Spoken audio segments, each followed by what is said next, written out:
is Guardian Radio 96.9 FM. Fresh news, smart talk, all day.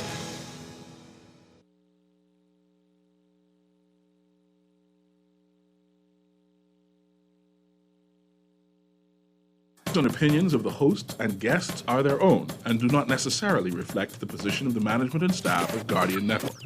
You have to be strong in today's world. Keep your focused and what you believe in, how to achieve all your dreams. Keep moving forward, never accept less than who you are. That's life. Be strong and free. Good afternoon, Bahamas, and welcome to The Hit Back. I am Dukwasity Dean, and it is such a privilege to host today's show. It's Black History Month, y'all, and raising awareness to Black history. Now, over the years, we have seen many sons and daughters of the Bahamian soil excelling locally and globally. They've broken barriers, shattered glass ceilings, disrupted atmospheres, just like the father of our nation, Sir Lyndon Piddling, did for us. And some of them are even quietly making their mark on the world without fanfare. But Black excellence comes at a cost. And today, our show will focus on Black mental health, Black stigmas, emotional IQ for Black employees and bosses. And so to contribute to the show, text 242-422-4796. Joining me for this empowering conversation is Dr. Nyambi Hall Campbell-Dean, who is an Afrocentric community psychologist, associate professor, and the current program coordinator of psychology at the University of the Bahamas. A Bahamian cultural warrior, she co-founded with her husband the King of Conch Fest and is the current chair of the Bahamas National Repatriations Committee. Dr. Campbell-Dean, welcome to the show. Thank you for having me. It's a pleasure to be here. Awesome. And also joining this conversation is Dr. Deandra Smith, who has extensive experience in working with young children, adolescents, and adults. Dr. Smith recognizes the importance of various systems that make up an individual's life, such as, but not limited to, family and school systems. As a native of the Bahamas, Dr. Smith has provided psychological assessments and therapeutic treatment to children and adolescents of the Bahamas. And she strongly believes in the consideration of culture in analysis and interpretation of test results. She is now the CEO and founder of a private practice named Breakthrough Therapeutic Concepts, LLC, located in Glen Burnie, MD. Dr. Smith, welcome to the show. Thank you so much for having me. Happy to be here. Thank you. So now, ladies, we have all through our lives been defined by labels. And as much as we hate to accept it, labels are really just a part of who we are. And while race shouldn't matter, and in an ideal world, it wouldn't, but in the real world, racism and other Blackisms do exist. And we must learn how to successfully navigate those because despite the many positives in the Black community, they are often overshadowed by the negatives. Locally, we can clearly see a need for more assistance with coping skills if we just look to Heavenly and her boyfriend of the recent shooting. We all saw the viral video of the lady getting beaten by a man in a traffic accident. And those sorts of incidents have been happening in our community, in our business environments, even here in the Bahamas, even though more so globally. Colorism exists as light-hued, pretty talent is still favored and given more opportunities than their darker co-workers. Globally, we see events like the deaths of George Floyd and Ahmaud Arbery, who was just out for a run in his neighborhood. And even the great Oprah Winfrey spoke of being the victim of racism on a trip in Italy where a salesman didn't want to sell her a bag because the merchandise was for the Italian people. Hilarious, isn't it? That any kind of class of Black is subjected to these sorts of situations. And then to us, the average people who see, read, and understand these events, it could really take a mental toll. But when are we really going to start paying attention to mental health when there is such a stigma surrounding it? People think you're crazy for having a therapist. They think you're weak. They call you a punk. but we really need to begin these discussions about mental health. As we celebrate how far Blacks have come, though, and given recognition to the amazing work being done all around the world by Black people, we must also recognize that those achievements come with a lot of pressure. And so, ladies, what would you say is the mental framework for those who advocate for Black rights, who shatter limitation the world places on them, or who succeed despite the attempts of others to derail them? What is it to be mentally strong, and when is being mentally strong dangerous? So we'll start with Dr. Campbell. Dean. Okay. Well, thank you again for having me. I think you brought up so many good points. And when talking about what it means to be mentally strong for Black people, I think that we have to begin with understanding that history has consequences, right? Which I think you began to outline in your introduction.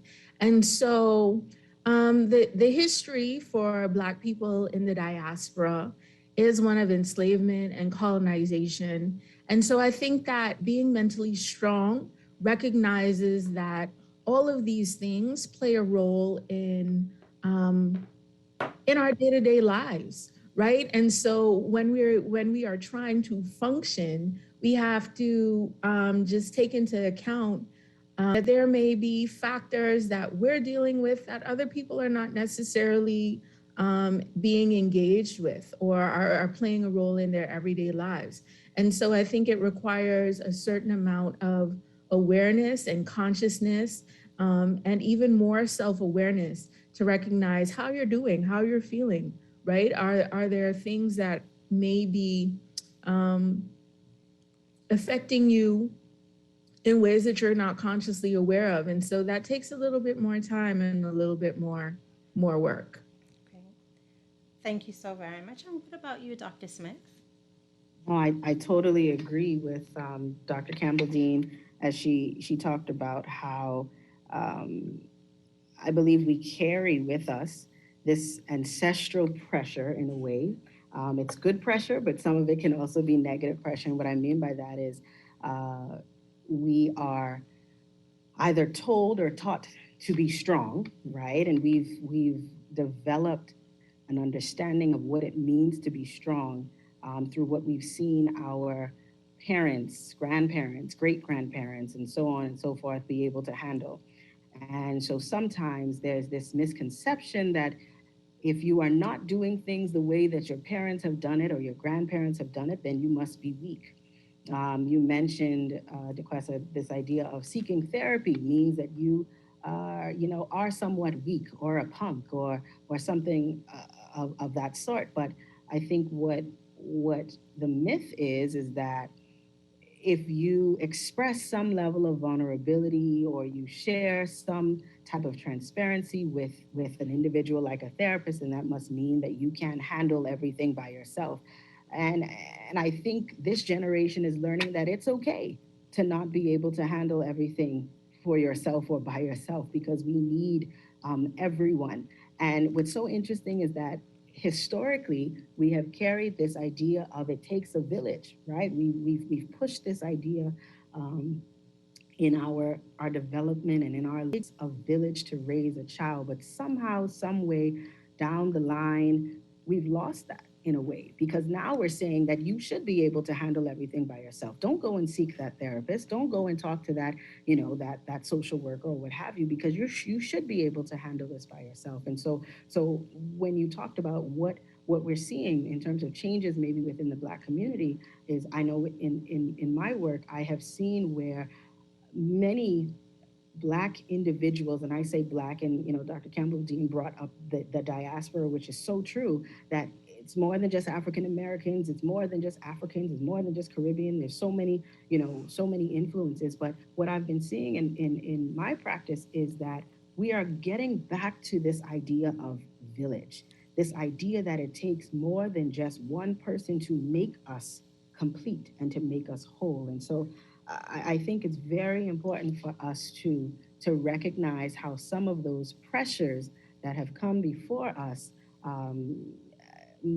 might have not been great for us, but we can do much about it to make it better for us.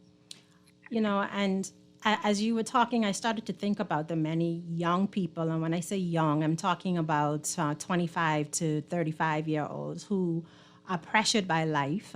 You have single parents or even married couples with kids. And the comparison is what was done before them. Like, what did their parents do? How did their parents handle those situations?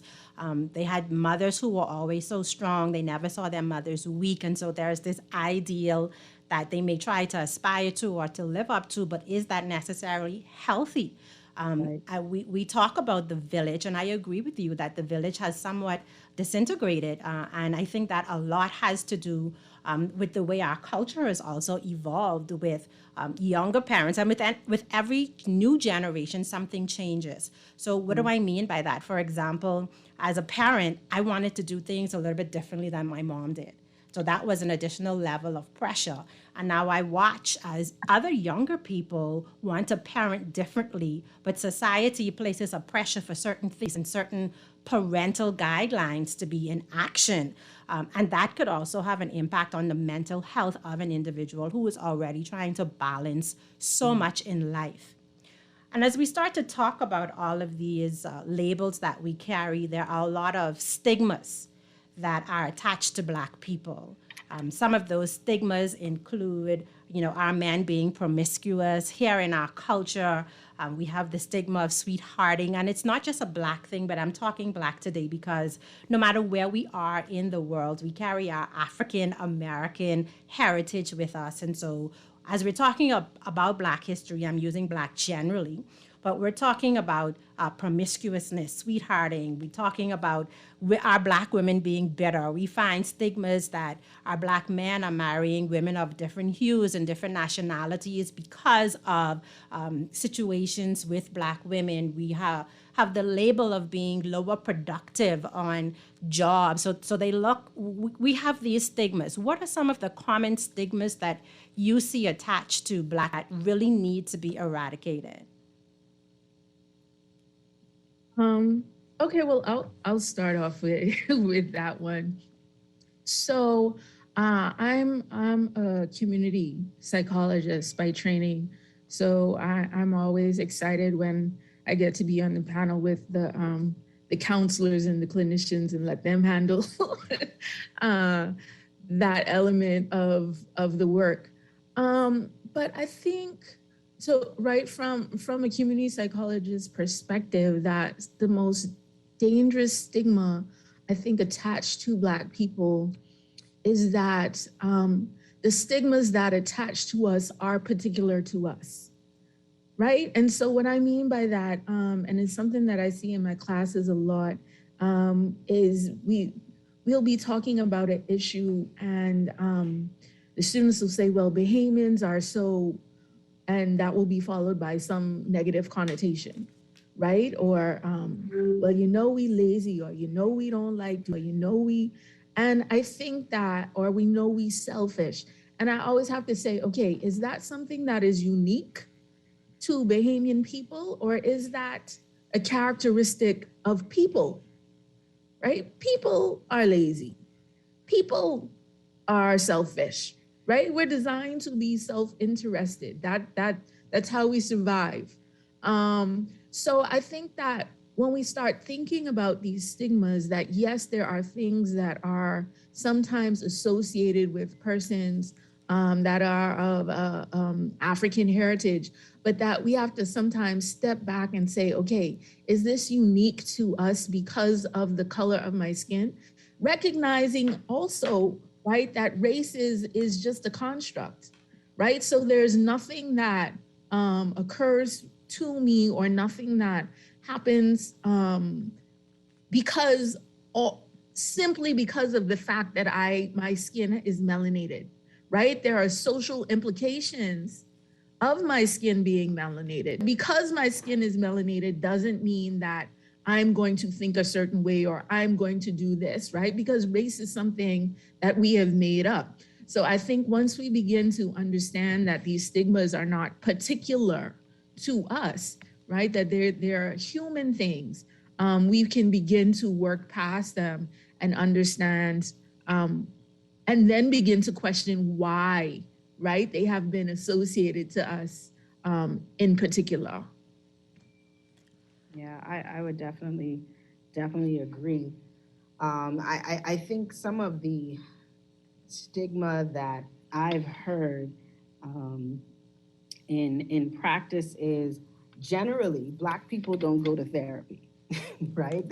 That's probably one of the biggest myths or misconceptions that I've heard.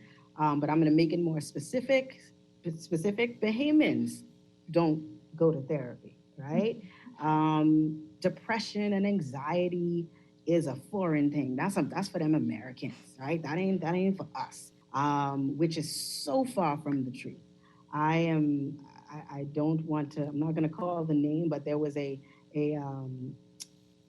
tabloid-like platform that we have locally home that shared a story about an incident that happened at home regarding someone potentially killing themselves. And this news or media platform said in its write-up, Bahamians don't kill themselves. Bahamians don't deal with suicide. We don't have that issue, basically. That was the sentiment of the article, and I could not believe it. I could not believe that this was a media platform that was making such a gross statement about mental illness and our culture. And so when we talk about stigma, this idea of mental illness is highly culture, and it's in large part due to this idea that there's this belief that we are invincible and that we are somehow not impacted by life's circumstances, which is absolutely further from the truth. And the last thing I'm going to say in terms of another stigma is it was something that was used so it was a marketable statement that was used not too long ago. Black people are magic, right? Black women are magic. It was a beautiful statement, and I knew where they were coming from with this statement. But unfortunately, such a statement also emphasizes this idea that, again, Black people are somehow untouched or untainted by life's issues, that we are we have some type of magical wand or some type of ball that we can, touch, and all of our issues go away. And it just, with a snap of the finger, our issues go away. So I would say that these are definitely some of the stigmas that I have heard throughout my practice. Yes, and a lot of us, I include myself, Black people, we take this stance to be strong very seriously. We're not to be broken. We stand strong. We can handle anything that comes our way. And a lot of times our handling of those situations is really just tucking it away in a part of our subconscious that we're not paying attention to what we really feel. A part of having great mental health is about recognizing how we feel, recognizing what's at the root of what we're feeling, recognizing what some of those triggers are, recognizing the fact that we do need support and we do need help, because more now than ever, I believe, but how things are progressing in the world, we need supportive environments in our careers, for our homes, for our children. It doesn't matter where we are. Support is an element that helps to make the heaviness of life a little easier. And so there is also this idea that it's taboo for us to get support with counseling. We are really supposed to be able to speak to the church. And as we are getting counseling for the church, that should be enough. And oftentimes, that can help us, but there are times when we need more support. And more of a medical support with our mental health. Some of our issues are so deep-rooted that we need the type of support that doctors like you provide that can help us really understand and unpack some of our emotions and feelings and heal from some of those situations that cause us to either act or react in a certain way. We do have a message that I'd like to share from a caller who has said that, as I've said many times before, we have to get rid of the name Sandilands and rename it. That name is a part of the stigma that has stopped many people from getting mental health. Unfortunately, in our community, the name Sandilands means crazy. A rebranding of that facility is necessary. Here is a thought. Are Black celebrities in popular culture hurting people of African descent? For example, the song WAP is being sang by all races, but it over-sexualizes Black women. Black people do not call this out. And those are, thank you so much for your valued comments.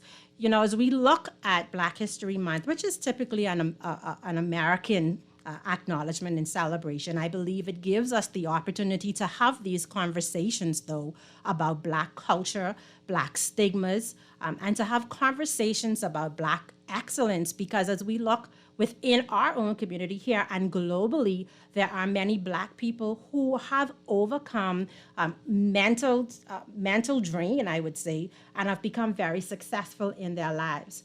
What I'd like to find out a little bit more from both of you doctors is, what does it take for us to switch from one way of thinking about what we are capable of doing as Black people, because there really are no limits. There are no limits to what we can achieve based on our race, but there are times when that race card does come up. What would be some of the tips that you would share a talented individual of Black descent or Caribbean descent or whatever the descent is? It could be Rastafarian. It doesn't really matter as long as it's a part of the things that we deal with in the Caribbean as it relates to these stigmas.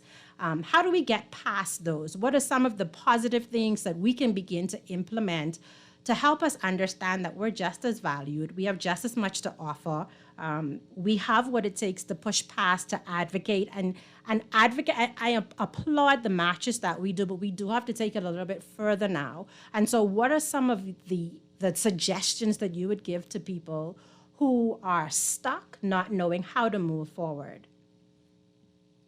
I think for me, a few suggestions I would offer would be to connect with an individual that is currently doing what it is that you would like to do.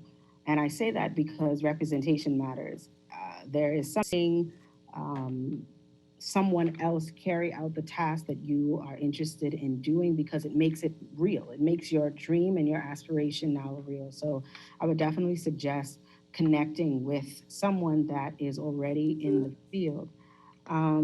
I would also suggest being open and flexible to mentorship. So there's one thing about being able to recognize someone who's doing it, but there's another part of being open and flexible to receive what that person has to offer. Because sometimes we can allow our pride to get in our way, and we again, there's this idea known as imposter syndrome, where we start to second guess and doubt, are we where we're supposed to be, and do we have everything that it takes? And so sometimes I think it's important for us to be able to recognize that, hey, we might not have it all together, we might not have all the answers, but it is okay, because we can reach out to someone. Brings in that village idea again, that we also need to support. Another tip would be to support each other and get back to this idea of promoting a village. Absolutely, I agree with that. Community is everything, right? We human beings of all races perish in isolation. And so I think that finding community is very important. I also think that some of the things that can help is just having a real strong sense of self-awareness. I'm thinking, so just a personal story. I remember when I was completing my PhD, and I was about 3 weeks away from defending my dissertation. And, everybody's like, how you doing? And I'm like, I'm fine. I'm just grinding. I'm good. I'm okay. And 3 weeks before I was about to defend, I fell ill. My body just was like, poof, no more, we can't take it. And I didn't realize that I was stressed out. And that's really why I was sick, because I was just going, right? You have this goal, you got to achieve it, you got to work towards it. And so I think as we talk about, Black people achieving and all of these stigmas, that knowing yourself, having that self-awareness is something that is really important. Recognizing what are the signs of things that make you tired, that make you fatigued, that make you feel anxious. Are there people who, when you're around them, your energy is lower? Are there people who, when you're around them, your energy is better, right? So having this self-awareness that can help to guide you through the situations that might be more challenging. And I think that that's something that you kind of take for granted, right? You're like, who else would know me? But do you really spend time recognizing the things that lift you up or the things that bring you down? Journaling can help with that. And so I just think that's an important aspect of it as well. Awesome. I love those tips. Self-awareness is so super important. And it really allows us to be able to take an introspective look at the things that we have been taught about who we are as a people, in high school, sometimes through college, and even through our experiences in relationships with our family, the community, even in love relationships. We have come to accept influences that lead our beliefs, but are they really our beliefs? And so being introspective about what we've been taught about who we are, about religion, about education, about access, and really, I like to say de-brainwashing ourselves so that we come into the real reality of who we are, what we truly believe, and not so much because we've been influenced by other people or because we want other people to like and to accept us. When my son was a little boy, I marveled at his ability to walk up to anyone and strike a conversation. And I vividly remember this day we were at the beach, and he couldn't have been more than 6 years old.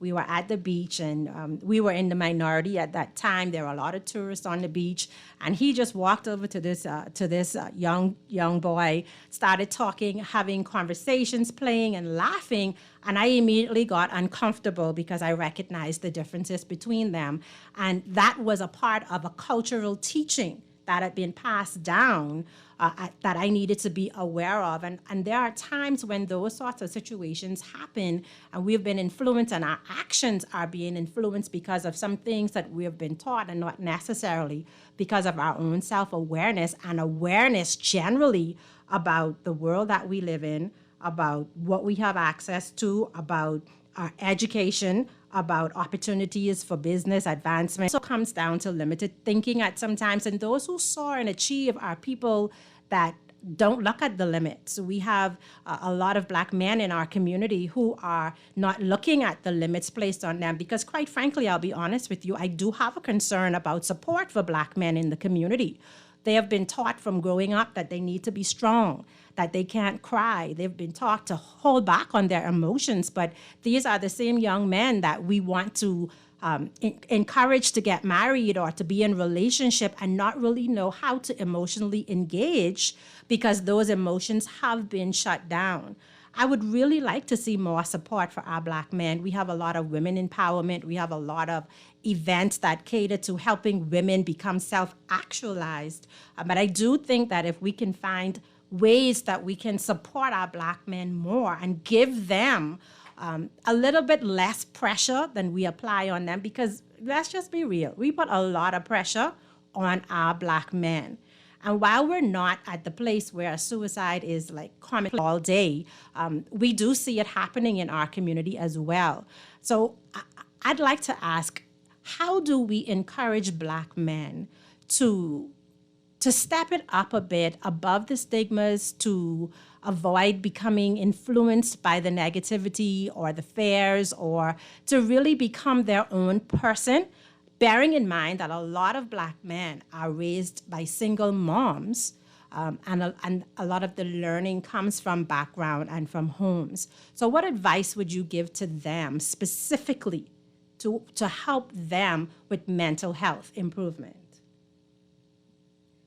I think there are a few levels we can look at this from. I'm going to take the family perspective, and I think you hit the nail on the head, DeQuesta, when you started to talk about the fact that there are messages being sent out to these young men that they're supposed to be strong, that they're supposed to have it together, and then they grow up, and then all of a sudden we expect them to be these emotionally and express themselves in their relationships, but we never model for them how to do so when they're in their development, right?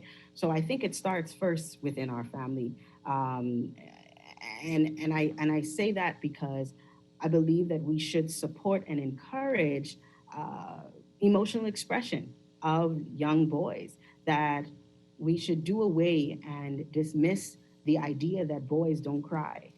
So for example, with my son, my 2-year-old son, even now, I encourage my family members and my friends to, if they see him crying, they know if I hear them say things like, don't cry, man up. Oh, no, it's a problem for me. And the reason for that is because I'm trying to change that narrative.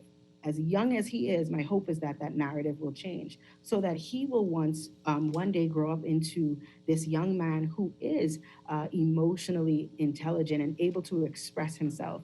And so I think in terms of the family, again, the other part, and you hit the nail on the head too, where you mentioned that a lot of our families or a lot of our many of them are growing up in these single mother or single parent households. And so if we can think of just that single parent household, predominantly if there is a mother figure in the house, a lot of times these young men are taking up the position of being man of the house, yes, which comes with all of these responsibilities, which now I would say disallows them from having the experience of being a child, being a teenager. So when we talk about how do we support our young boys, it is everyone, and I know this is that can be a whole nother conversation, but everyone taking up their rightful positions in the home so that another does not have to compensate for that void. So, and I'll just stop there in terms of the family level. And that's so super powerful, actually. And it really hits the nail on the head. And it's not to say that in every single instance that the entire family unit is together, there are no challenges.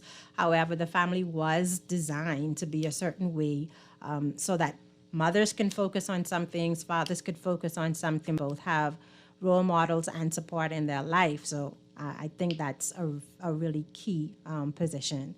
Was that you, Dr. Campbell-Dean?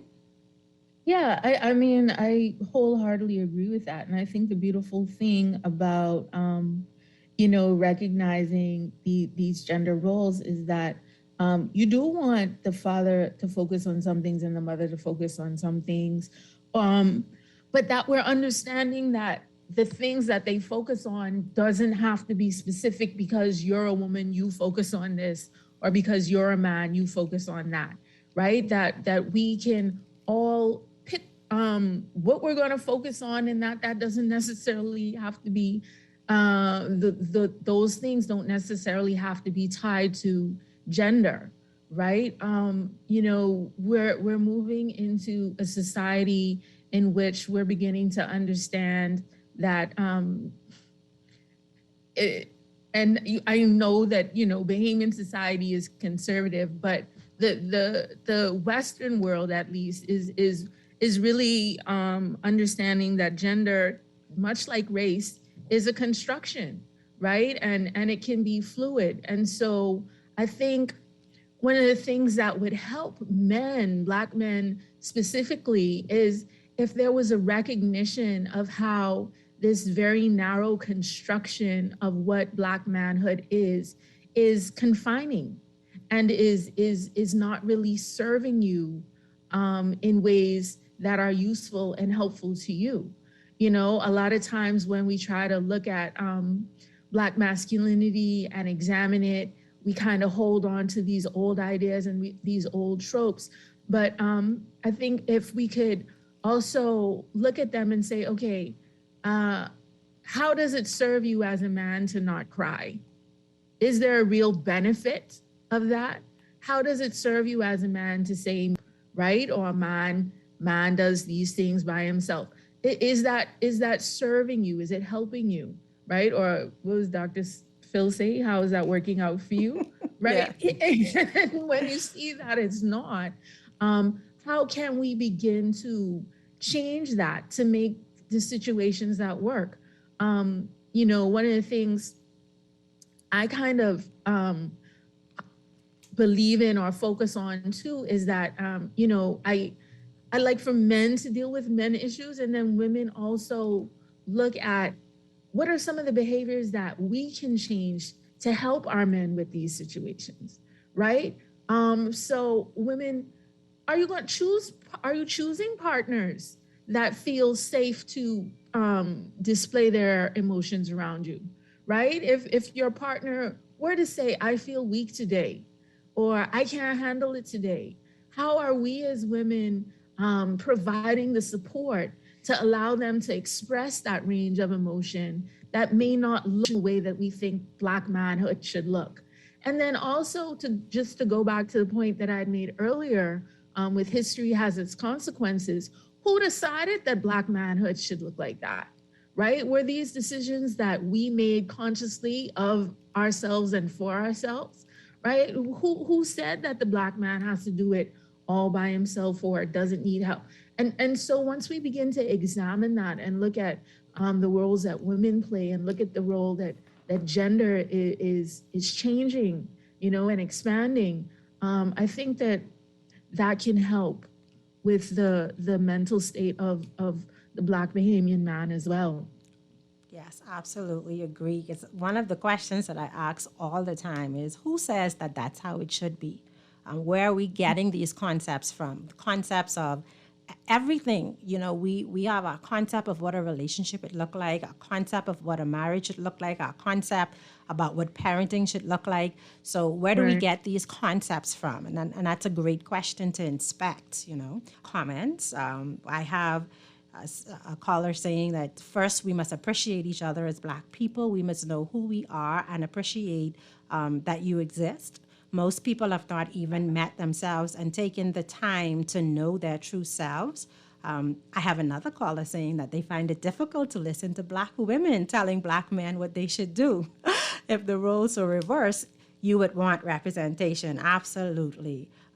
We do have another text message saying, great show as usual in the Bahamas. If we men show emotions, we would be considered 1, not straight, 2, a goon, or 3, even a bigger not straight person. So it's great show as usual. Women in Nassau like bad man. I can't today. I do have someone else saying on another note, isn't it a bit strange that 3 women are on the show explaining what it's like to be a Black man? Only a Black man completely explain manhood. No offense taken, absolutely not. No offense taken. We will have representation at the table very shortly for our men. As we're talking about, you know, mental health, and I want to just touch this segment of very gently. Working with women, there are a lot of times when you hear women share that the lack of a daddy in their lives created issues because as young girls, they thought, why didn't my daddy love me? Why didn't he stay? They've been envious at times when they saw other girls with their fathers. And I imagine it's vice versa for men. Make sure that we have a voice for the men, you know, having a male figure in their lives. As I experienced divorce in my life, my ex-husband was very active in raising our son, which I was appreciative of because as a woman, I don't have everything it takes to raise him, and I certainly cannot raise a man being a woman. And so mentally, women who are 50, women who are 40, women who are 30 are all expressing how things in the family unit impacted their mental health and their ability to either do or not do certain things in their lives. And it's really holding them and shackling them. How do we release? Because it's in the release that we grab our power. Like there's no ideal life. There's absolutely no ideal life. Like, life happens. Things will be good today, tomorrow. You'll be sitting on a mountaintop, and 2 days after that, you'll be the experience you've ever been in, because life is not static. It is fluid. Things happen. And we have to be able to mentally adjust to the various circumstances and situations that happen in our lives. I know you gave some tips earlier about how to become mentally strong, but what do we do outside of getting a mentor when life is fluctuating so much and we have all of these mental issues that we're afraid to talk about because we don't want people to think that we're crazy? We don't want to be preached at from a religious perspective because it goes back to the Bible. And some of us are not biblical and some of us are. And so when life is insane in your head, when there's just so much conversation, so much chatter going on in your head that you can't silence it and you feel a little stuck, what are the red flags that should tell you reach out for more support? Dr. Smith? Well, I like to describe mental illness on a continuum. And so I usually share with my clients that a way that you can determine if it's time to maybe get help, looking at the frequency, intensity, and maybe duration of what you're experiencing. So, for example, depression is different from being sad. Although we use it in everyday conversation as a description of sadness, it's more than just that. And so, if we look at sadness on one end of this continuum and depression on the other end of the continuum, I would say that that red flag would be, is your sadness lasting for, let's say, more than 4 days, a week, 2 weeks at a time? Are you experiencing changes in appetite, changes in sleeping patterns? Are you experiencing loss of concentration? Your thoughts are somehow now depreciating or maladaptive. So are you thinking that you are worthless, hopeless, things like that? Those are some ideas that, or some red flags that you can look for that might signify that, hey, it's time to maybe get some help. And of course, we can look at other experiences like anxiety and things like that to really determine some of those flags. But I would say that you want to pay attention to paying attention to those symptoms. Awesome. We have to go to break, ladies. This has been such an interesting and engaging conversation for me. I value your input and contribution so far. We're going to go off to break and be back shortly.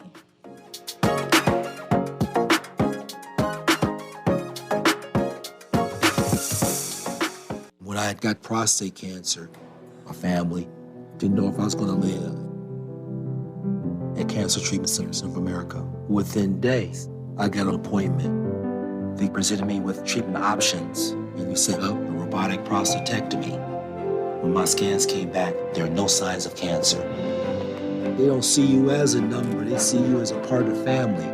I'm going on with my life. It's a real gift. Call us at Cancer Treatment Centers of America.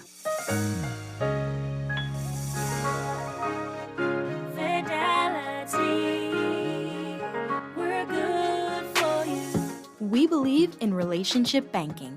We take pride in getting to know our clients. You have access to knowledgeable, approachable ambassadors and financial coaches so that we can recommend the best product for you. At Fidelity, we care about you. From your financial health to your physical health, we can relate to you because we're just like you. Come and start your relationship banking experience with us today. Visit us online at fidelitygroup.com. Visit any of our branches in Nassau or Grand Bahama, or phone 352-6676 for Freeport.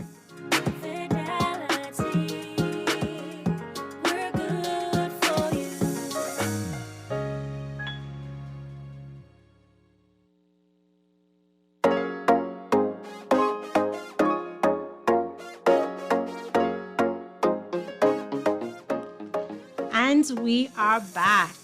Welcome back to the Hit Back. This is Tukwasi Dean hosting today's show. Remember to contribute to our show today. Text 422-4796. That's 422-4796. We do have some more comments I'd like to get to quickly as we introduce our next guest. We have a comment saying that to help empowerment, Program Shaw is looking for volunteers. Dr. Campbell Dean, they'd be happy for all of us to come down and to support them. We do have comments saying that great show as usual, as we men are actually grown for 1 year of age not to show, and the streets will get you killed.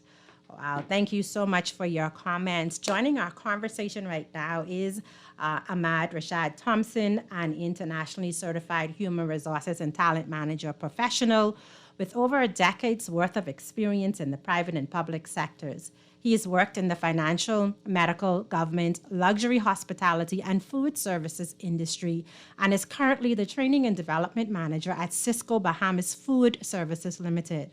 Ahmad also started his own business, Astute Talent Management, amidst a global pandemic. In 2018, Ahmad developed the leadership development program entitled I Lead, Learn, Empower, Adapt, Develop, which takes leadership on a journey of introspection and self-actualization. Ahmad, welcome to the show.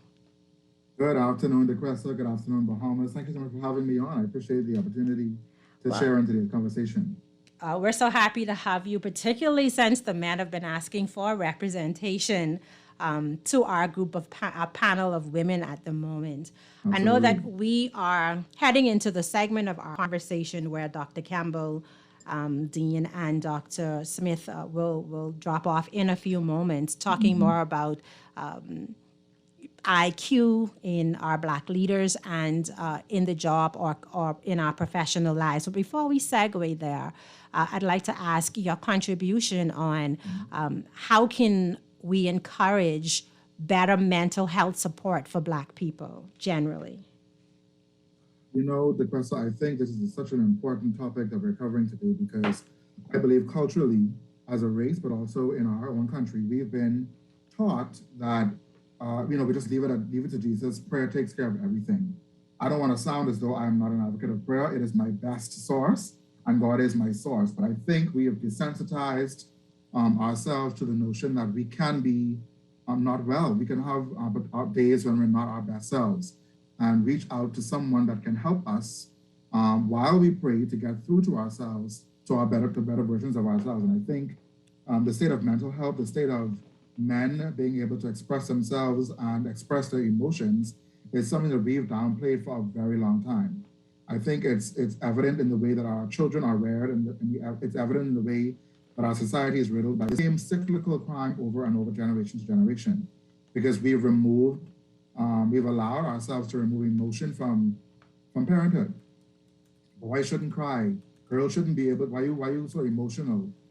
Is it tied to some bodily function? Like, we haven't normalized being okay with showing your emotions, and I think that's something we have to get back to, and it starts in the home, if you ask me.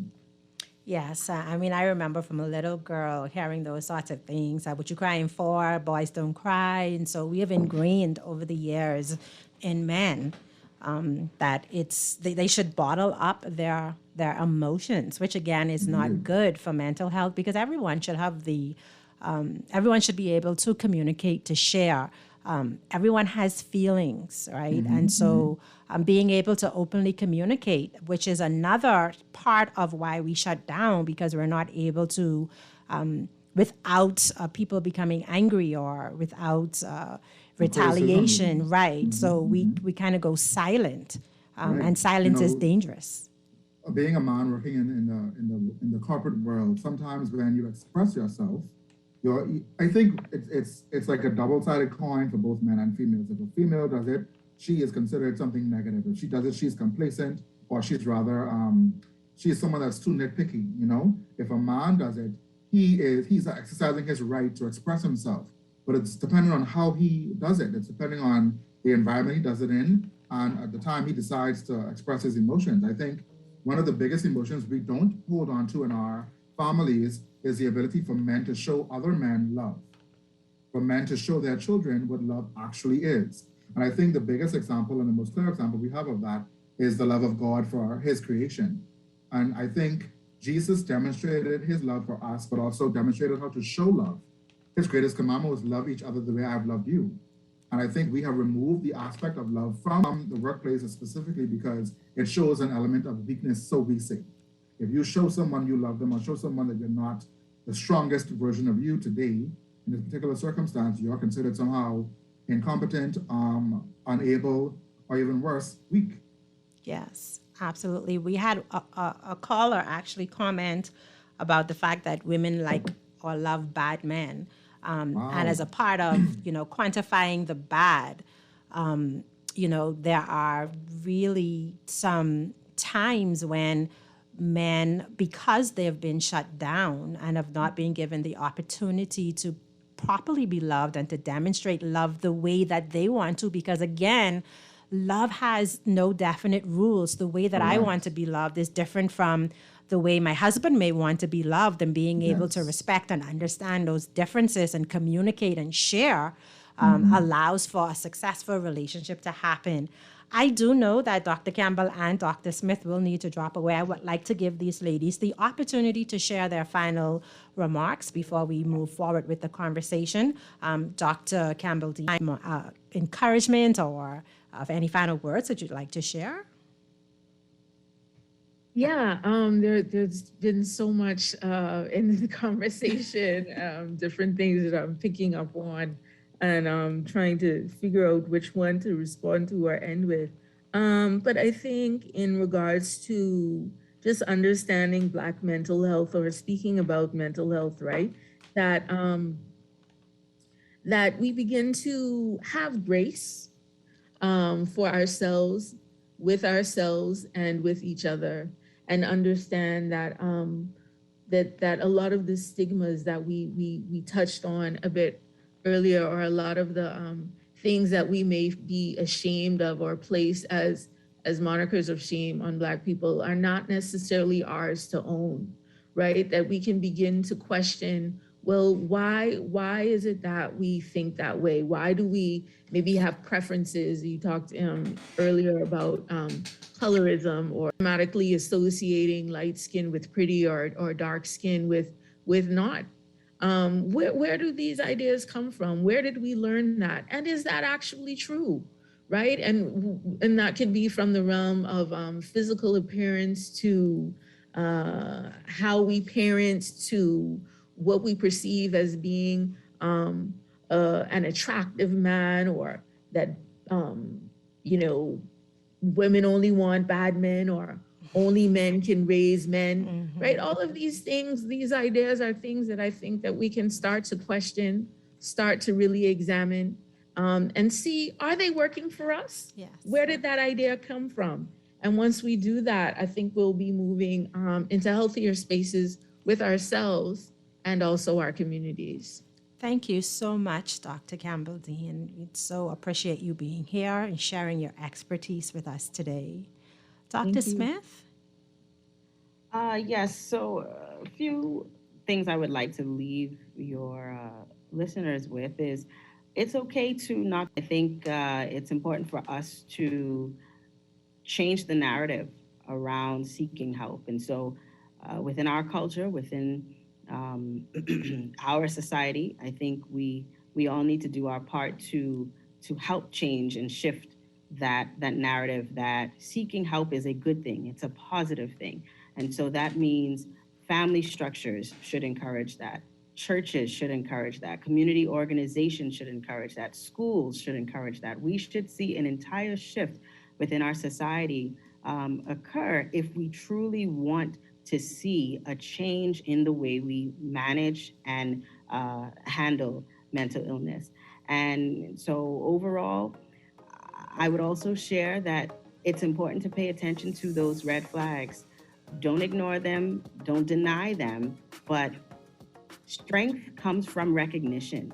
Being able to recognize when the help is needed is so vital to overall success. So I would definitely encourage that listener out there that is struggling with whatever it is that you're struggling with, recognize that just by asking a question, seeking help, putting your hand out there could really help to make a huge difference in your life. Thank you so much, Dr. Smith. We appreciate you being here. We are going on our second break. We will be back shortly. right on the other side of the news.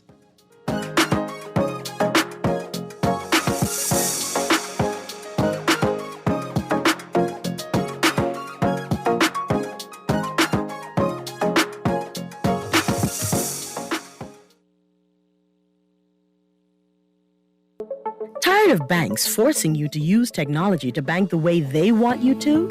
Your convenience is important. So no matter what your banking needs, Commonwealth Bank's friendly staff are always available in branch for that personal one-on-one service. But when you choose technology, our online and mobile banking app offers you state-of-the-art functionality. The choice is yours. Commonwealth Bank. Bank the way you want. You have to be strong in today's world. Keep your focus. Welcome back to the Hit Back. And the second portion of our show, I'm DeQuesta Dean hosting today's show. Earlier in the show, we spoke about Black mental health. We talked about Black stigma. And we're moving now to talk about emotional IQ for Black employees and bosses. We have all had no choice the past 2 years as we navigated this world pandemic. Being alive meant that we had to be in constant step from one thing to the next and just constantly pivoting. Parents had to homeschool with full-time work. Partners had to adjust to being in each other's spaces more than normal. Homes and lives were impacted by the loss of jobs. Finances were stretched. Some lives were more stressful when deciding if to pay bills or to buy food. We saw homelessness increase, and so much more happened as a result of this pandemic. In an article in Forbes entitled The Rise of the Emotionally Intelligent Boss, the Age of Authoritarian Leadership is Over, it states that too many employees know what it's like to work under an overbearing boss, the arbitrary and often unreasonable demands, the stubborn commitment to a single course of action, the intolerance of dissent, and so on. When managers behave this way, their employees feel threatened and disempowered, which can lead to low morale, less productivity, and higher turnover. Healthy workplaces are always collaborative and respectful, and managers should model this behavior most of all. It's one thing to merely avoid the authoritarian traits listed above, but it's something else entirely to be an emotionally intelligent and inclusive leader who helps employees perform to the best of their ability every day.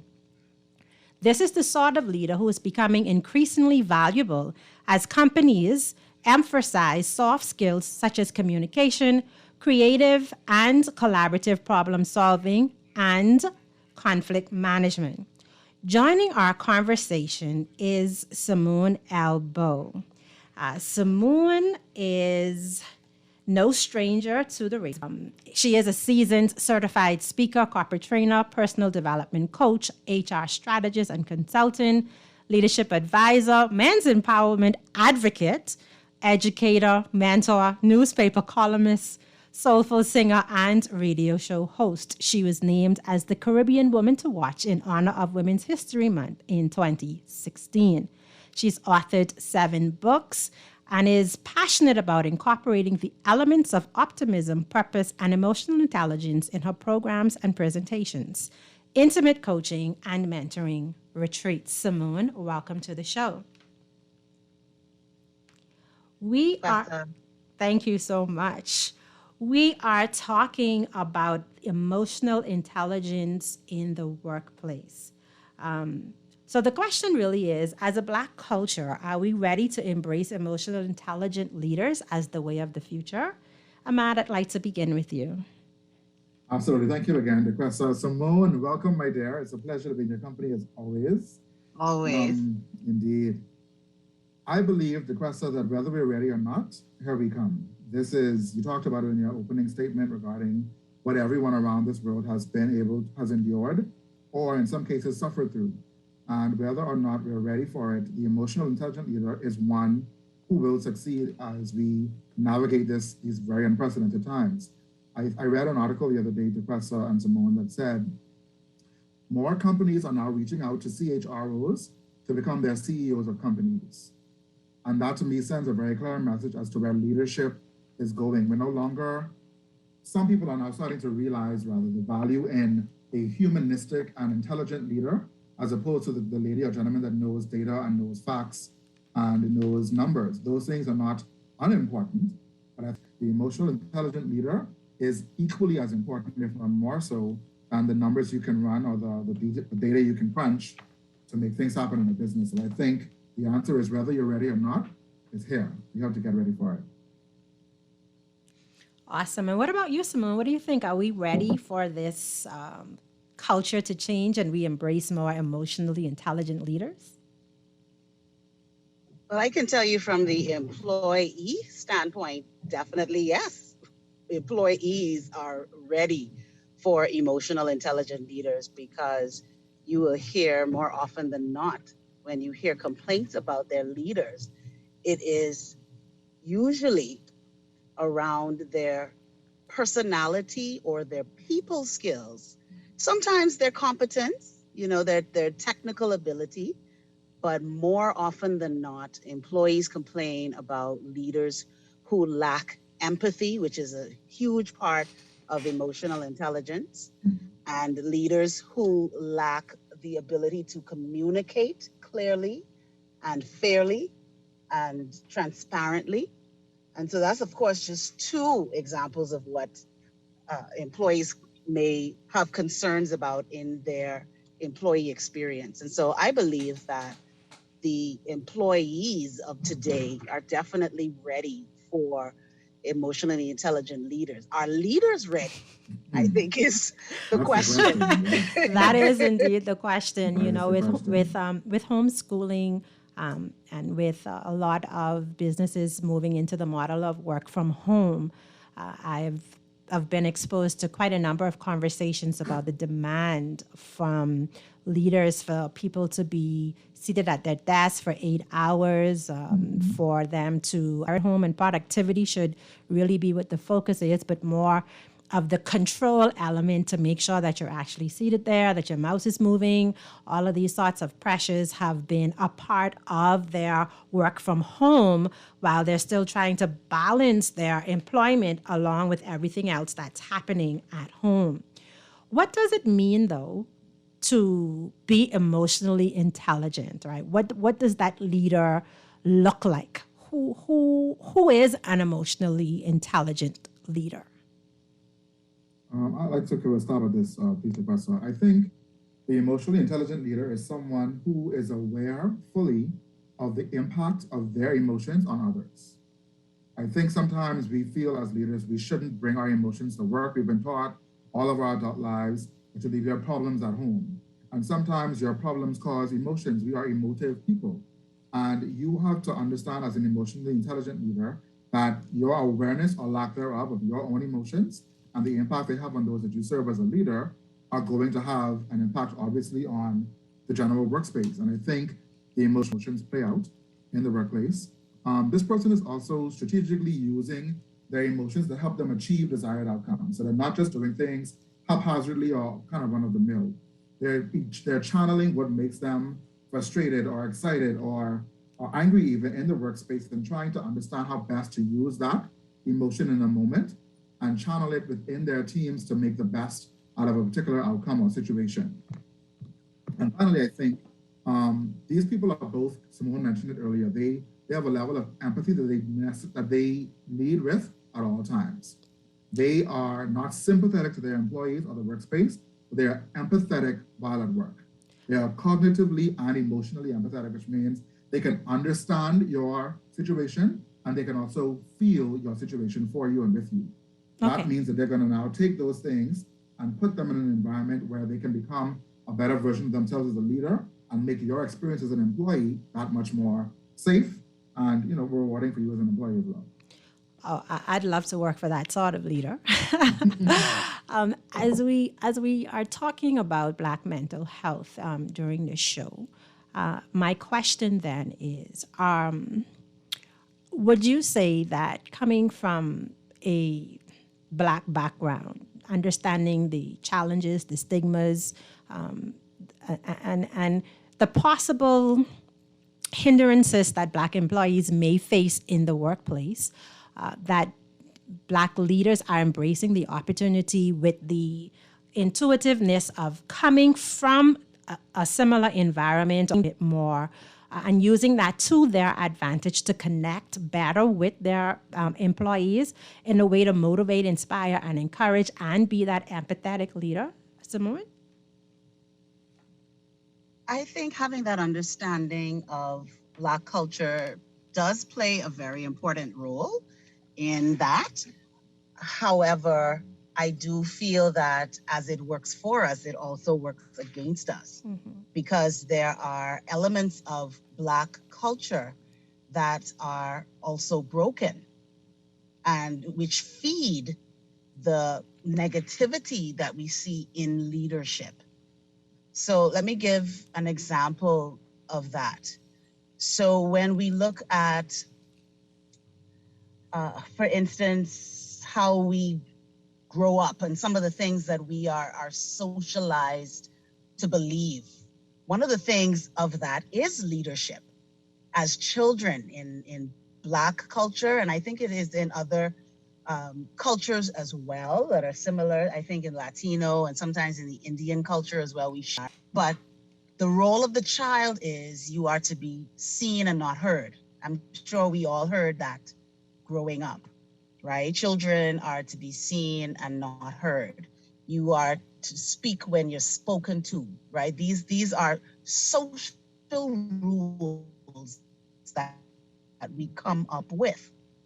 So when we bring that now into the work, they lead from a parental place. They don't lead as an emotionally intelligent, mature professional relating to other emotionally intelligent, mature professionals. I have seen leaders that operate from a parental mindset, which means an employee that challenges your ideas or has a different opinion or voices their ideas, you are considered to be out of place and out of line. How dare you? Yes, And we hear order. that in, right? And we hear that in language like, I don't pay you to think. Okay. Wow. You know, Simone, I'm so sorry to cross anything Go ahead. here quickly. This is so important because I think a lot of people, you talked about the aspect of leading from a parental perspective. And I think a lot of people misunderstand their role as a leader. And you're so correct, Simone. Leaders challenge employees who are vocal and they also label them. He or she is problematic. He or she is dangerous for the workforce. He is too opinionated. But these are the people that I rally around as a leader because they are my biggest cheerleaders. If I get them to understand what it is that we're trying to accomplish, they can buy into it. That's how you succeed as a leader in the organization.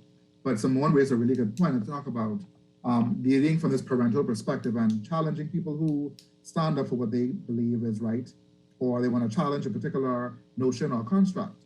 Leaders sometimes go to the point of even victimizing employees on the job. An emotionally intelligent leader understands that there's value in diverse schools of thought. They understand that the more we differ, the better we can perform. Absolutely. As long as we can channel that difference and still achieve a desired outcome. Absolutely. Absolutely. Yes. Absolutely. Yeah.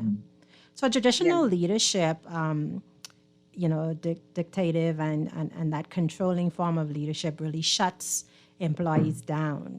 I vividly remember many years ago when I worked in corporate Bahamas, working for I sat on my bed every day for 20 minutes, literally talking myself into going to work, to interact with, to deal with, to be a buffer for the people that reported to me with this particular leader who saw talent as a threat, who saw that policies and procedures were just set in stone. There was, a hurricane be coming to blow the door down, and there would be nothing that would be changed because the policy says A, B, and C, and not having any degree of flexibility at all, stifling, micromanaging, just toxic as a whole. And it was a very unhappy experience. A Gallup report shares that employees want managers who set clear expectations, who offer praise, care about them as people, encourage their development, value their opinions, discuss their progress with them, and provide them with opportunities to grow.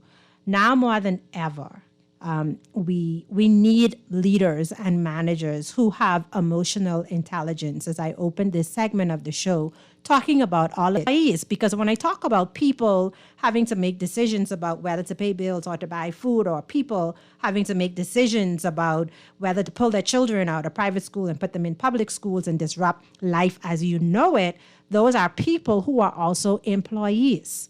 And so is enough being done to help managers tuck away the ego, or we ain't there yet? I think what we need is very strategic leadership development throughout the various phases of leadership. So we need training and development opportunities for people that we would call our high potentials, or people who have leadership potential. And we need training for persons who are at the supervisory level, who are just entering leadership, and especially those ones who are being promoted out of the ranks, so to speak, and they have to lead their peers. That is a particular skill set. And then we need training for those leaders who are now considered mid-managers. They are managers, maybe department heads. At every level of leadership, there are different competencies and skill sets that are required, and we need to prepare leaders better for it. And I share it all the time when I am doing leadership training with groups, that I never got preparation. And so when I would have been given a leadership role, my career, I would say in my 20s, I never got trained. No one told me how to be a leader. And so what I discovered from my own experience, and I think you probably can tell me if it's true or not, we tend to revert to a default setting when it comes to leadership. And either that is, I'm going to lead the way I have been led in the past or up to this point, or I am going to lead the way I prefer to be led. And I chose the second. So because I didn't have any preparation, I led the way I wanted to be led. Mm-hmm. So I'm the type of person that I'm very independent. I'm a self-starter. I'm self-motivated. So I just need the instructions. I need to understand the assignment, and I'll go and do the assignment. I don't need anyone hovering over me. I don't need to be micromanaged. I'll come back to you if I have questions. That's the type of worker I am. And so when I elevated to leadership, I led in that fashion. But what I didn't understand, and I had to realize this over time, was that not everyone, needed to be led that way or wanted to be led that way. And so when I had a person in particular who I defined her as clingy, but she wasn't clingy. She needed more attention. She needed more affirmation and more validation from me because she was unsure of what she was doing. So she needed more of my time and more of my guidance. And so I had to reframe my perspective of her, saying, well, why can't you just go and do the work? Just go and do the work. Like, why do you have to keep coming to me and asking me questions or whatever? That's what she needed. And you have to realize as leaders that you need to know how to manage and lead people and understand the difference between management. And also understanding that each employee is different, right? No, there is no one thumb of rule as it relates to how to inspire, motivate, encourage, or reward all employees, because every employee is different. As we are having this discussion and talking about the fact that managers have to be willing to have open discussions with employees. So that's my contribution. Thank you. And training. Thank you so much, Simone. As we're talking about these priorities and managers needing to have open discussions with employees about their roles, I want to talk about how employees can feel safe having conversations with their managers that speak to the fact that they have an extreme level of stress, that their circumstances are different. It's not what it was before COVID. It's like without the fear of losing their jobs, without the fear of their boss thinking that they're not going to be productive, not the fear of what the boss is going to think, but to actually have a safe space so that they can hear and understand what's happening with their employees and be better positioned to be that empathetic, emotional leader. How do we help in that situation as a leader? How do we create this safe space that there's no repercussion for an employee who needs that type of support? Well, leaders need to understand that not only do we need to create a healthy workplace. I just want to make sure you guys can still hear me. Yes, we can hear you now. Okay, yes, we can hear you. We can hear you. We can hear you now. Go ahead, Ahmad. Okay. So you must be in my head, Professor. I was gonna raise the point about psychological safety in the workplace. We have a responsibility as leaders in this nation, in the world, to create an environment where our employees feel 100% safe to be their true selves and express their true self. We have been raised in a fashion that says if you challenge authority or you challenge a construct that's been given to you, you're disrespectful, you're rude, you're problematic. But leaders understand, as I alluded to, diverse thought, but there's also power in embracing the diversity in thought. And psychological safety is more than just feeling safe at work. It's creating an environment that people actually feel safe, expressing themselves. They feel included. They feel that they belong to something more than just an employment force. I just want to make sure you can still hear me, DeGrasse. Yes, we can hear you. Yes. Okay, good. An example I want to draw, an illustration to, is that there's this construct of inclusion and belonging in the workplace. And they are, in my opinion, very different things. Inclusion and belonging are different in the sense of this. If I say to you, DeGrasse and Simone, you're invited to a party that I'm having at my home. You don't need to bring any food or drink. I'll take care of everything for you. Just show up at 7 p.m. When you get to the party, there are places earmarked for persons to have a seat and to enjoy this food and beverage that I've talked about. But when you arrive there, there's no space with your name on it. There's no space for you to enjoy this food and beverage that I've alluded to. There's no food and beverage for you. So you've been included in my plans for the party, but when you get there, you don't feel like you belong at this party. And belonging is where that safety comes in. People feel like, you know what? I come to this workspace to present my thoughts, to be a part of a contributing body, to contribute to the success of the organization, and I feel like I actually belong here. There's a spot carved for me to contribute my best self all the time. And it's not just because someone favors me or the crowd doesn't like me. It's actually the environment has been created that allows me to be that true version of myself without any repercussion, without any cause of consequence or thought of consequence if I were to express myself in that manner. And inclusion is it is different, right? Because you get feedback. You get, if you're planning the party, you're saying, hey, what do you eat, right? To make sure that you are included. So that's a perfect example, Ahmad, of how we make sure we go the extra mile for diversity and inclusion. Now, we're talking about workplace and mental health and, balancing so many things in life generally makes it sometimes difficult when we have those valley experiences to be the most productive employee, but we're labeled lazy, don't want to do the work, bad attitudes, and these things exist on the job. Some of them are innate, but some of them are triggered by circumstances. Some employees are overwhelmed.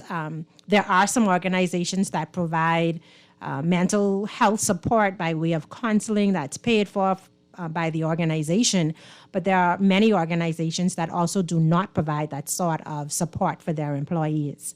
What advice would you give to employees who work for leaders that actually lack emotional intelligence, have their ankles on them, are demanding, they're overwhelmed at the moment, but they need this job because they have to pay the bills, have to take care of their kids, and they wish that their work environment could be better, but they can't control their boss. So what advice would you give to that employee who works for a leader that really lacks emotional intelligence? DeGrasse, I worked at an organization before, And I had a very strong manager. She was a very opinionated. She walked in the room and you could tell that she was there. She didn't give you a chance to assume she wasn't there. And she was very abrasive in her approach, the way she spoke to people and that sort of thing. And I'm a young man that values respect. I believe, as I was taught, that respect isn't, it's earned. You earn the person that you serve as a leader's respect. And one day she approached me in a very disrespectful manner. And I thought to myself, I was a very young man at the time. I was probably only 21. And this was a woman with children my age. And so I thought, what would my Grammy say to me in this moment? If it was me going to react to this person's approach to me, should I react or should I dig deeper? So I went to her privately and I said, let me ask you a question. When you speak to people in this manner, what do you expect to be the result? And of course she looked at me as though, little boy, you better go from around me. And so I said, please bear with me. I just want to understand your thought process. When you speak in this manner, what do you expect the person to do? And she paused for about 15 seconds. She's looking at me up and down. And there's a look of confusion, but also like disbelief on her face. And she said, I want to say something to you that I've never said to another living human being. There are moments when I don't know what I'm doing. There are moments when I'm not sure if I'm taking the right approach. And so Simone talked about it earlier. You kind of revert to whatever you've known to be true or what you think somebody expects you to do. And she said, I'm a woman, I'm an older woman with children and all these other things. So I believe that people expect me to be biggity. So I act biggity. But that's not who I really am. And honestly, when I do this, I expect people just to move and not question me. Because if they question me, that I may appear incompetent or unable. And so I exert this energy that you shouldn't question me or create this level of fear, so I don't have to explain myself or appear that I don't know what I'm doing. And so I asked her how long she figured I would be successful, because the world is changing. This was when I was 21, this is years ago. And my advice to answer your question, the question is to sometimes lean in to the insecurity of your leader. Now that's a trying thing to do sometimes, because the insecure leader could also be the vindictive leader. And you gotta be careful. This is your only job you may have, and the only thing you're doing to sustain your family. But if you do it in a respectful and intelligent way, if you lean in to the situation at hand and you say, DeCastro, I really want to understand how you want us to resolve this situation. I get the sense that you want us to do well, but I feel a bit threatened or a little stifled right now. How do we work through this? Mm-hmm. It's leaning into the discomfort and the insecurity, which it really boils down to, of that leader. Well, that's some great advice, and like you said, it's one to be taken carefully, because not every leader will be open to that conversation, but it's in how, it's how we have the conversation, right? Sometimes we have to warm our leaders up in terms of being able to have that conversation. But I'm so glad you brought women bosses up, because I do want to now, Simone, talk about Black women bosses and the fact that there is an additional layer of pressure that we take on, or that is either placed on us to prove ourselves as leaders, as women, and Black women. And so the stigmas that are attached to being a Black woman boss are that we're mean and we're bossy and we're, they call us all sorts of things, right? But there is some pressure placed on those women bosses. What would your advice be to a woman who is in leadership, for her to be a bit more connected to her employees versus standoffish and have to be separated because of the additional layers to prove herself or to show that because she is a woman doesn't mean that she can't do the job, and that she is not emotional, because of course, they say women bosses are emotional. So Simone, what would you recommend?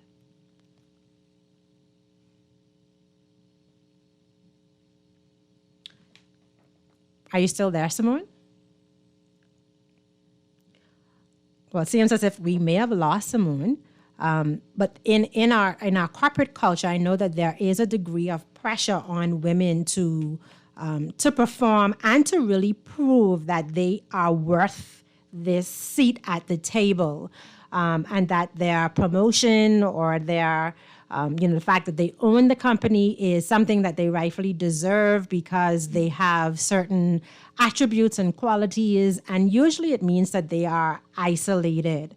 As a woman who has been in leadership in the corporate Bahamas, because you don't want to be seen as weak, but at the same time, you want to be able to have a cohesive team, which requires relationship. And as we talk about labels, women that have relationships with their employees, again, it's a very delicate line. And so there are often times when we think that there are no options, that we have to take this isolated stand, we have to be firm, we have to be hard, and we have to really work harder than our male counterparts to show that we are deserving and that we have what it takes. And usually that means that we're overperforming in those positions. Do you see that happening, Ahmad? And what would your recommendations be? I do want to comment, but Simone has just joined us again, so she may want to comment first. Okay, let us space to. Okay, Simone. Welcome back. Yes, hi. Can you all hear me? We can hear you, yes. Okay, great. My connection went a little wonky there.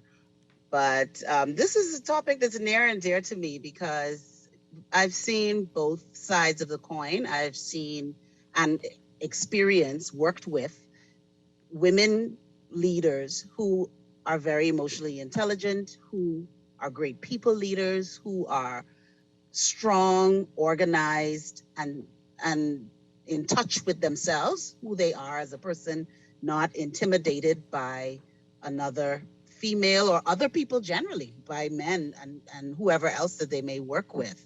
So I've experienced that and I'm grateful for that.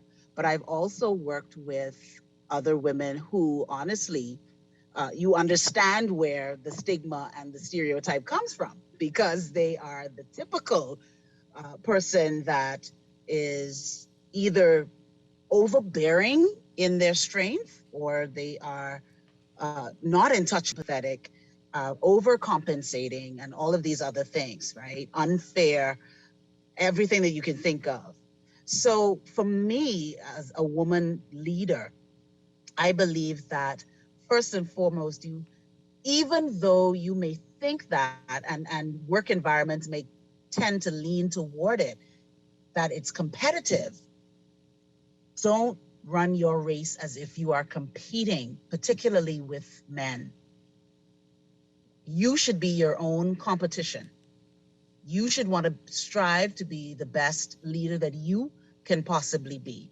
And we understand that in some environments, it's more difficult than others. And you feel like Sophia, all my life I had to fight, But I think when we are always in combat mode, when we are always on the defensive, we lose opportunities to connect, as you said so well, DeQuesta, to connect and to have relationship. So that's the first thing, to not be so combative and competitive in the workplace. To be firm, to be fair, to be strong, but there is still femininity in strength.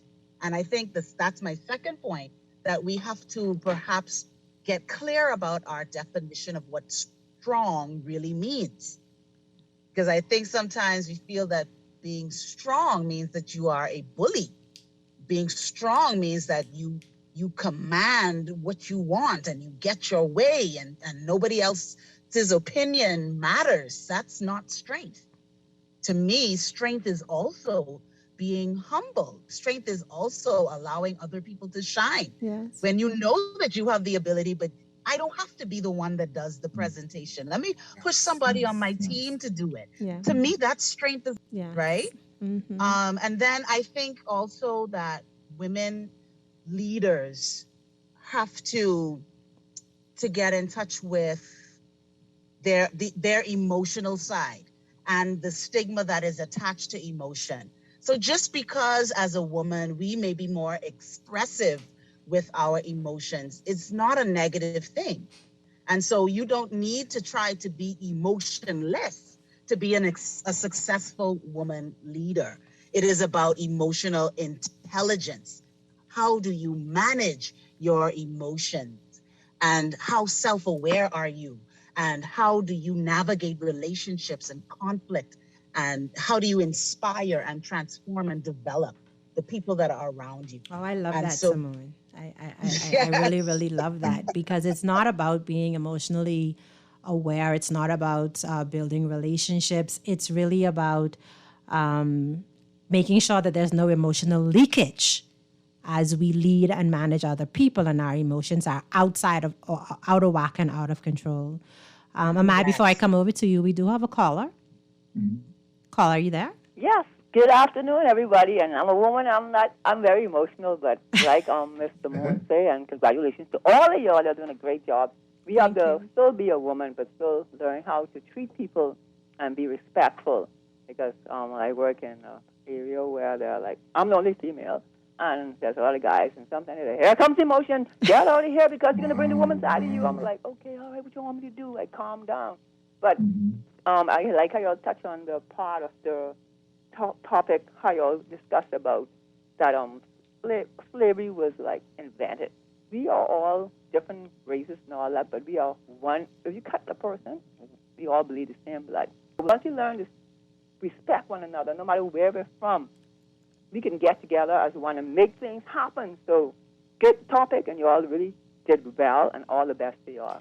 Thank you. Thank you so much. very much. We appreciate that. Yes, unity is certainly important. Ahmad Samoon answered that question almost perfectly. I'm going to give her 5 stars. And so I want to twist the question a little bit for you, because women or bosses, let's just say Black leaders, we're talking about male and female, not gender, just, they're leaders. And even though they're leaders and they have the responsibility for driving results, for productivity, for the bottom line, they come to work and, they have a lot of the responsibility for managing that talent to bring results. And so as a leader, there are times when, because you are a leader, people just don't like you, right? Right. Because, essentially you're the police. Indeed. And so how do we help employees to have consciousness to the fact that leaders are under extreme pressure? They carry the responsibility for their, but at the same time, they have families, they have husbands, and they have wives, they have children, they have homework, they have to go home and, make sure that their kids go to bed at a certain time and have dinner. And some of the same demands that we have on our lives, they have. And it is somewhat a myth to think that because someone makes more money than us means that they have less problems than us. That's not true. But how do we get employees to be more conscious to the fact that their leader is also under extreme pressure professionally and personally? DeQuesta, I challenge leaders whenever I do leadership training and development to always remember that they are employees too.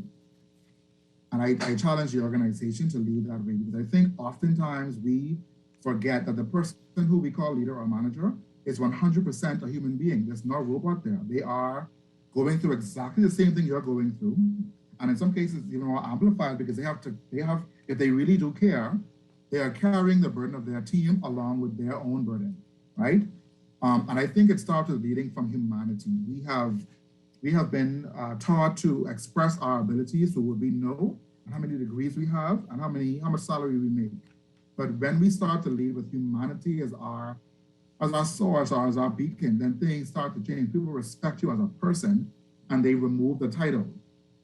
I always tell people as well, if you have to walk into any space and indicate that you're the manager, if you have to announce it, I would like you to know, sir and ma'am, nobody cares about you. Correct. And you're really, really ineffective. Correct. Because anybody that is actually leading anyone never has to say it. Yes. I never saw in the Bible where Jesus said, I am Jesus. Right. I'm the reason you're alive. He spoke about what he came to do and how he planned to get it done. And leaders leading with humanity first. Do you give your employees a space to contribute? Do you let them know it's not about you, it's more about them? Can you give them space? Do you give yourself space to show vulnerability? Do you say to them, you know what? I had a task to complete, or I was doing this project and I really had a struggle with this. I was really fumbling the ball on this. Do any of you have any insights you'd like to share? Right. When we lead with humanity, people see you as that. They see you as a human being, and they not sympathize with you, they empathize with you. And they decide to say, you know what? Maybe I could be less of an employee for this person and more of a source of help for this person. If that person has opened themselves up to receiving that help. Mm-hmm. Because in my earlier point about insecurity, that's really what this all boils down to, Professor, you know? I feel like a person who has to make themselves or assert themselves as the official leader is battling some level of insecurity. Yes. Because what you're strong in, everybody else can see. And where your opportunity is to improve, you embrace it. You show people that there's nothing wrong with identifying an area of improvement in a particular area. Yes, absolutely agree with you, Ahmad. You know, John C. Maxwell talks when he shares in the 5 levels of leadership, the fact that, you know, if you are a position leadership, people follow you simply because you have the title. But if you are if you are at the pinnacle of leadership, people really follow you because of the level of respect, who you are, what you represent, your values, and that comes through relationship and coaching and all of those components of what true leadership represents. That, you know, it's results, it's leadership, it's reproduction. They want to be like you, they want to emulate you, and it's because they have great respect for you as an individual. I do have a message coming in on the message line asking if we have unfair expectations on female leaders. How do you feel about that, Simone? Do you think that there are unfair expectations for female leaders? I don't think so. I think once you rise to leadership, you are expected to perform. And this is what we fight for, equality and equity and all of these other things. So if you want to ride that wave, then you got to operate within the competencies that are required for the role. So I don't think that there are unreasonable expectations for women leaders. You know, I think my opinion on it is that it really depends on the environment. In some environments, you have the traditional old men's or old boys clubs, right, where men advance, men are given opportunities, women may be given a token position. And as a result of that, she has to work harder. She has to do more. She has to do double what he does in order to get the same level of recognition. I also believe that there are some environments that are really fair to women, that they promote women more and men are the underdogs in some of those environments. So it's really great. I agree. Yeah, it's really great because it depends on the environment. And I think that there are times when the environment causes women leaders to change and to become this robotic, unemotional creature that is now at the helm and unable to be that pinnacle leader. Ahmad, what are your thoughts? You know, I think that you're right. I think we do create environments in some cases where there are unfair expectations placed on anyone. I understand our conversation is around gender, but I think environments that we cultivate as leaders can sometimes influence an unfair expectation on both men and women. As a male leader in the workplace, in corporate Bahamas, but also in my training and my development with other organizations, I know that I was treated differently than females my same age doing the same work that I did. I know it for a fact. People looked at me differently. They expected different from me, but it was almost as though when a woman did what I did, she was seen to be doing too much. Like, why are you doing all of this? She needs to calm down. She won't be everywhere doing everything. But when I did it, it was like, oh, he's so aggressive. He's so ambitious. Great job, and I'll keep going. But I challenged females that I worked with to never dim your light to satisfy somebody else's insecurity. Because again, that's really what it boils down to. When someone is putting their feeling about what you're doing on you, that's nothing to do with you. It's more to do with them. And Simone and I share a similar viewpoint on respect with respect to personal accountability and responsibility. Professor, I am a proponent for the fair workplace. I am a proponent for creating psychologically safe environments for employees to be the very best they can be. But I am also 100% a proponent of you taking personal responsibility for how you show up on anybody's job. Okay? We have to get to the point where we don't treat work as though we're doing the company a favor by showing up. Yes.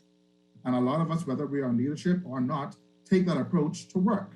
I could be home, I could have called in sick today. I planned to call in sick like I even came. Huh? Like that's the approach you're taking to the work that you have, that somebody would literally put their life on the line to get right now just to sustain their family. Yeah. Like I think we have to take personal responsibility for how we show up. And then when you manage those expectations, again, we have to build the courage to lean into the discomfort at work. Why is it that Ahmad is allowed to do one thing, but Simone is challenged when she does the very same thing. If we lead with humanity, if we go back to that psychologically safe environment, people will become the better version of themselves without realizing I'm male and you're to do our very best. We're valued, we are contributing to success, and people recognize that contribution and celebrate it, and they also correct us when necessary as well. All right. Wow. I'm loving this conversation, guys. We have a caller. Yes, ma'am. Welcome to the show. Me? Can you hear me? Yes, we can. All right, good evening to your guests, them on the phone and the studio, and to the listeners. I wanted to find out I listened to the gentleman, and I liked things that what he said and stuff like that, especially the part, and this ain't just in the private sector, it's just a little more terrible in the public sector, where people come to work, and they come to give us the public, to do us a favor, like they don't understand it's their job, and they being paid for it. They bring their personal drama and challenges on the job site. But what I really do want to ask you all, I don't know if I'm moving from the subject, how you all feel about that thing what they call social promotion, when they say straight across the board with promotion for people. They talk about the teachers, the nurses. Do you think it should be straight across the board when these leaders and stuff fight for benefit? Do you think it should be straight across the board, or we should just promote persons who performing and who doing a good job? I can hang up and listen. Thanks. So I can hang up and listen. Thank you so much for that question. I have a split view on this. I believe that, can you all hear me? Yes. Okay, I believe that it should be, here's what you have to do. You talked about earlier, DeCressy, you talked about expectations being set. When you have a clearly defined way to determine how someone is to be promoted, it makes the playing field even. When it is that Ahmad can unequivocally decide who and when and what is promoted, that's where the trouble comes in. If there's criteria that everybody is fully aware of, there is training to show how we can attain that criteria. If there is regular feedback in the organization, if people are 100% comfortable doing the work they've been hired to do, if they're giving opportunities to advance themselves in different ways, then promotions can easily be seen as even across the board. But when we do this curry favor, I like you, I don't like you kind of approach to leadership and promotion in the workspace, then we create a monster. On the flip side of that same coin, we shy away from those employees who we know are the problem. Great. Thank you so much, Ahmad. We are going for a quick break, guys. We'll be back in just a few minutes to wrap our conversation up on the emotional IQ in the workplace.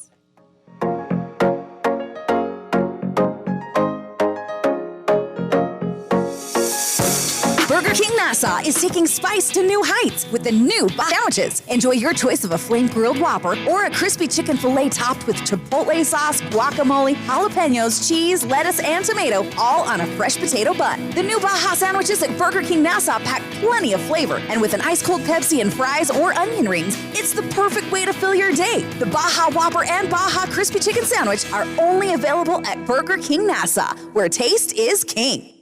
When I had got prostate cancer, my family didn't know if I was going to live at Cancer Treatment Centers of America. Within days, I got an appointment. They presented me with treatment options, and we set up a robotic prostatectomy. When my scans came back, there are no signs of cancer. They don't see you as a number, they see you as a part of the family. I'm going on with my life. It's a real gift. Call us at Cancer Treatment Centers of America. And we are back, the hit back. I'm DuQuesta Dean hosting for today. Remember to share your input or to contribute to our talk today. You can text 422-4796. Before we went to break, we were talking about an equitable work environment for all and a performance-based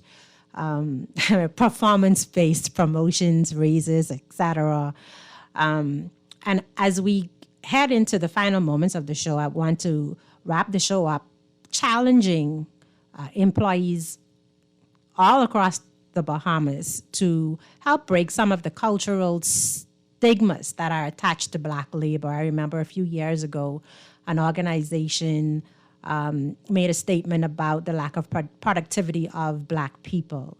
And there are, working in corporate Bahamas, I've seen it. Like, we can come to work, we bring our breakfast, we sit down, we have breakfast break before we get into our work day, even though we got to work late.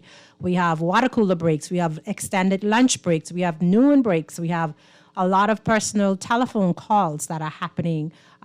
And so, like Ahmad said, everyone is responsible for building the culture of an environment. We may believe that it is the organization's responsibility. We may believe that it's our leaders' responsibility. And while they may drive the culture, everyone is responsible for creating a comfortable and a happy work environment so that the mental health of our coworkers, we can also help to protect that we're conscious of the people who are in the environment with us. We don't know what people are going through. We don't know what things may trigger them.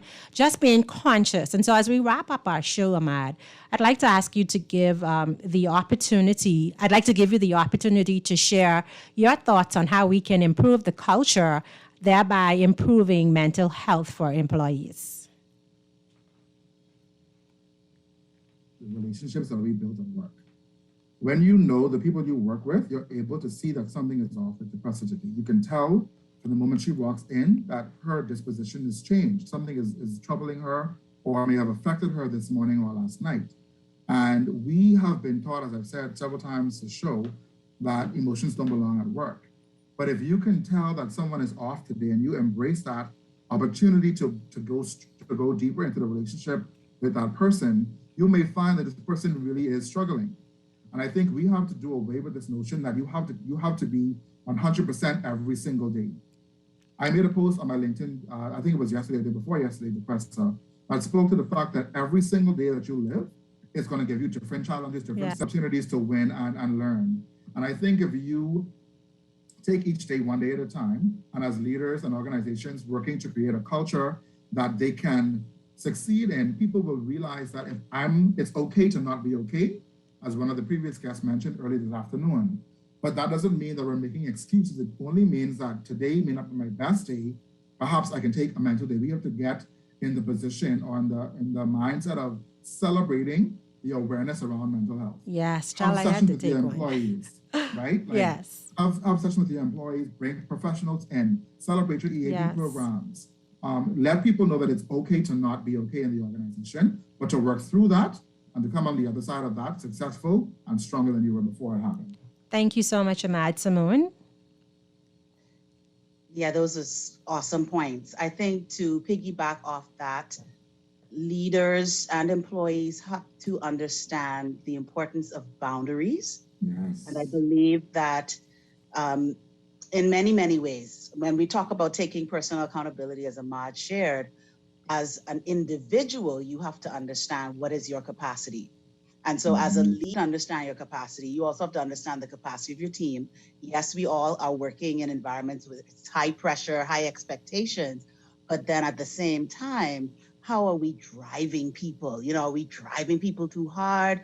Or are we encroaching on their personal time? Are we creating an environment where their stress levels are heightened because they are fearful and intimidated to be on this job? Like, we have to, again, go back to the psychological safety and what kind of environment are we creating so that people can now focus on self-care. So that means that when I get off in the afternoon, that I'm actually off, but I'm not away from there, but still worrying about what's happening at work or what I didn't get to complete. Oh God, what are they going to say to me? What are they going to do to me? Right? All of those things contribute to a poor mental health.